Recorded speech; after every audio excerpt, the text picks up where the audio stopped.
आमदार अमोल बिटकर आपल्यासोबत आहेत। आपण त्यांच्याशी बातचीत करणार आहोत। राष्ट्रवादी काँग्रेस पक्षाचे राष्ट्रीय अध्यक्ष शरद पवार, राष्ट्रवादी काँग्रेस शरदचंद्र पवार पक्षाचे प्रमुख शरद पवारांची एक पत्रकार परिषद झाली आणि त्यामध्ये त्यांना प्रामुख्याने स्पष्ट केलं की लोकसभेला ज्या पद्धतीने परिस्थिती होती अशीच परिस्थिती विधानसभेला देखील तुम्हाला पाहायला मिळणार आहे। जास्तीत जास्त जागा निवडून येणार आहेत। साहेबांनी दाखवलेला विश्वास नक्कीच त्यांचा अनुभव पण सांगतो। इतक्या वर्षाचा प्रदीर्घ अनुभव त्यांना आहे।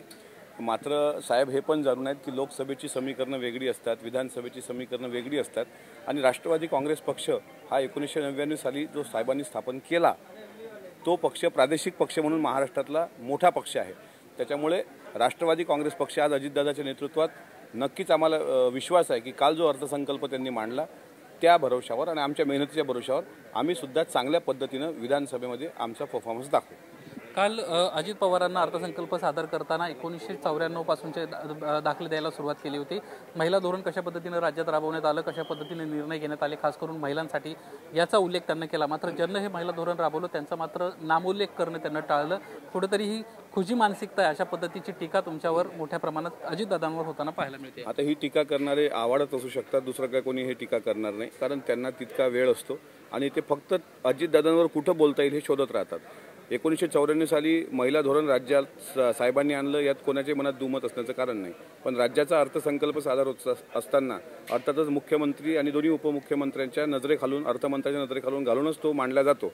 त्याच्यामुळे तो सर्वस्वी अधिकार कॅबिनेटचा आहे, मी काही कॅबिनेट नाही आहे। पण साहेबांच्या बाबतीत तिथं उल्लेख केला म्हणून महाराष्ट्राला माहीत होतं आणि नाही केला तर माहीत होणार नाही, साहेब महाराष्ट्राला माहीत आहेत।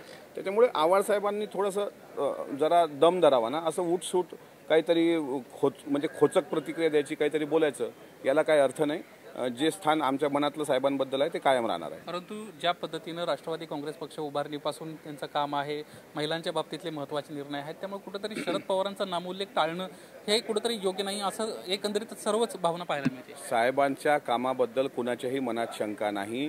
काल सभागृहाच्या पटलावर अर्थमंत्र्यांनी अर्थसंकल्प मांडला, वर केसरकर साहेबांनी मांडला, त्याच्यामुळे ते नाव घेतलंच पाहिजे म्हणून आम्ही फार साहेबांशी जीव लावतो असे जे काही उतावीळ आहेत ना तिकडं की बाबा आम्ही नाव घेतो, आमच्या होर्डिंगवर साहेबांचे फोटो आहेत, याला काय अर्थ नसतो। शेवटी मनातलं स्थान जे आहे साहेबांचं ते मोठं महत्त्वाचं आहे। लोकसभेला ज्या पद्धतीनं फटका बसला मतदारांचा हे पाहता कुठेतरी राज्य सरकार आता एक नवी स्कीम आणू पाहत आहे। धार्मिक न्यास धर्मस्व विभाग हा स्थापन करा आणि त्याच्या माध्यमातून हिंदू, ख्रिश्चन, शीख, बौद्ध, जैन या बांधवांना दर्शन घडवा, म्हणजे दर्शन पॉलिटिक्सचा वापर करण्याचा प्रयत्न कुठेतरी सरकारच्या वतीनं होतो।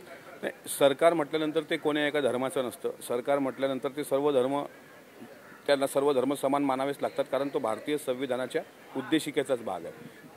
त्याच्यामुळे जर काही नवीन डिप्लोमसी आणली असेल किंवा नवीन पॉलिसी आणली असेल धर्माच्या आधारावर तर याचं विरोधकांनी पण स्वागत केलं पाहिजे। याच्यात जळफळाट करून काय अर्थ नाही, स्वागत केलं पाहिजे असं माझं म्हणणं आहे। शेवटचा प्रश्न, देवगिरीवर आज विधान परिषदेच्या अनुषंगाने संध्याकाळी भेट होणार होती, तुम्ही नुकतेच अजित पवारांना भेटून आला, काही चर्चा झाली आहे का, काही नावं फायनल झालीत का आणि ही बैठक कधी होणार आहे? मी विधान परिषदेच्या अनुषंगाने गेलेलो नाही, माझी ठरलेली भेट होती, कारण माझा वाढदिवस होता। मला दादांनी शुभेच्छा देताना सांगितलं की अधिवेशन काळात भेटायला ये म्हणून।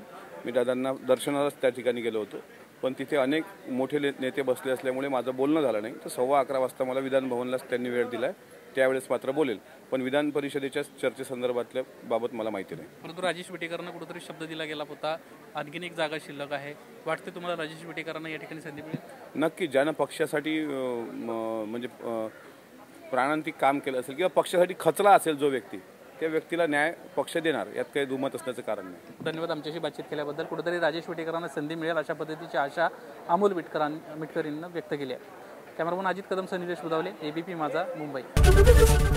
एबीपी माझा, उघडा डोळे बघा नीट।